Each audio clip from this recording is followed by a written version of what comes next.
Pirma na lang ni Pangulong Bongbong Marcos ang kailangan para maging ganap ng batas ang 2026 General Appropriations Bill.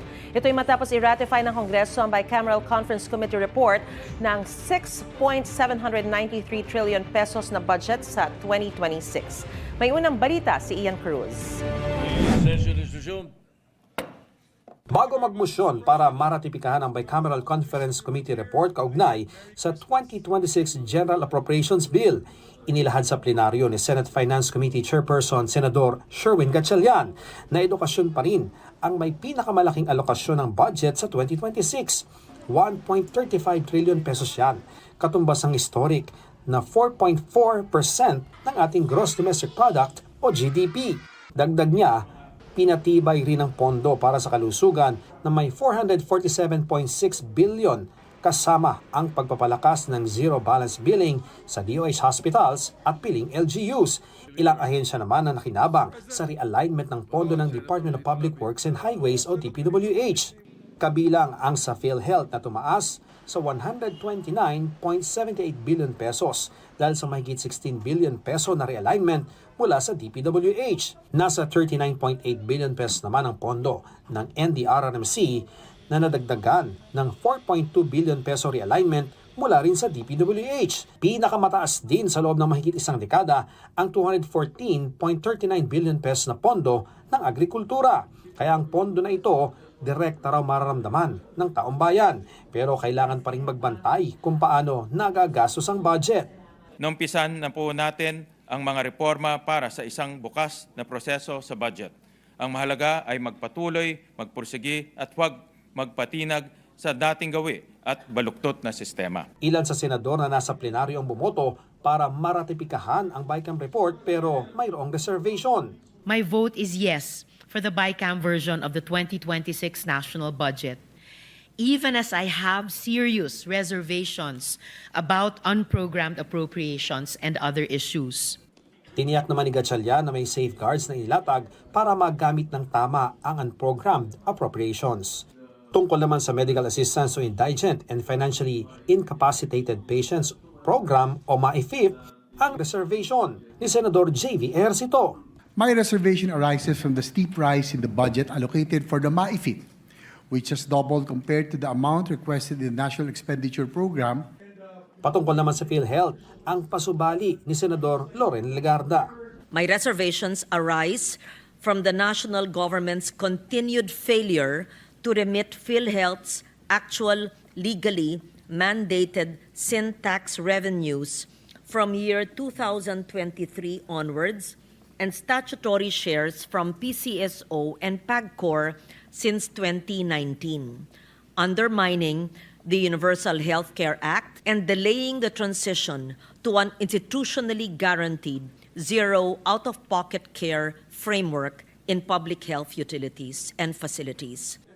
Si Senate President Soto ang naglahad ng botong yes ni Senate Pro Tempore Ping Lacson na wala sa sesyon. He voted yes with strong reservations regarding the MAIP and the AIX, just to manifest that the national budget must not be a political tool and free from political exploitation. Binasa niya rin ang botong yes si Senador Kiko Pangilinan, bagaman may gustong ipavito na probisyon. The reservation of Senator Pangilinan, although positive, of course, yes, he voted yes. No? He was reservations on the authorization of the DA to enter a MOA with DPWH for FMR implementation. So only DA and LGU ang proposal niya, siyempre. Bumoto ng no o kontra sa ratifikasyon ng BICAM report sina Minority Senator Robin Padilla at Rodante Marcoleta. Tila bumalik sa dating forma ang mga alokasyon na maingat nating binantayan. It seems that we have let our guards down in deterring provisions prone to abuse and political patronage. Hindi naman pumirma sa BICAM report sina Senador Ronald Bato de la Rosa, Senador Bongo at Senadora Amy Marcos. Hindi pa batid ni Gatchalian ang dahilan ng mga kapwa senador.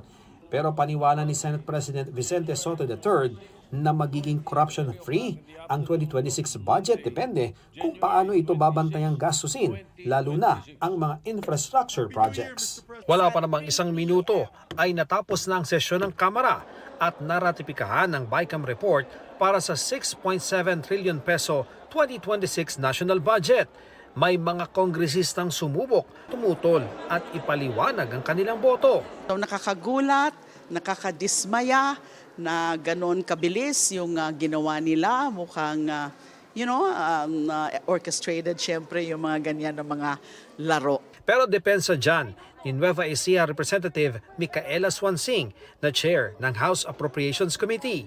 Pag viva voce po, usually hindi na ina-explain yung vote. Wala pong pork barrel sa 2026 GAA at makikita nyo po na meron pang ang safeguard na inilagay tayo, which again is that prohibition on political involvement in the distribution of cash and other financial aid.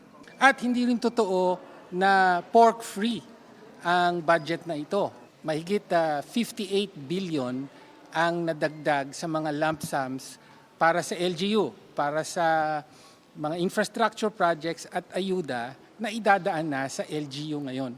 Kung dati sa mga distrito, ngayon sa LGUs. Ngayong naratipikahan na ng dalawang kapulungan ng Kongreso ang BICAM report ukol sa General Appropriations Bill, ipapasa na ito sa Pangulo para sa kanyang pirma. Una nang sinabi ni Executive Secretary Ralph Recto na sa unang linggo ng 2026 inaasahang pipirmahan ng Pangulo ang national budget. Kaugnay naman ang report ng PCIJ o Philippine Center for Investigative Journalism na ang distrito niya ng kanyang kapatid at Speaker Bogie D ang may pinakamalaking DPWH insertions sa 2026 budget, sabi ni Swansing. Wala pong insertions sa ating budget, wala pong tago na mga pondo na o programa na isiningit sa budget. Lahat po ito ay dumaan sa masusing deliberasyon ng Kongreso at lahat po ito ay nakabase doon po sa mga in-endorse ng mga district engineering offices ng kanya-kanyang mga distrito base po sa mga pangangailangan. Ito ang unang balita. Ian Cruz para sa GMA Integrated News. Gusto mo bang mauna sa mga balita? Mag-subscribe na sa GMA Integrated News sa YouTube at tumutok sa unang balita.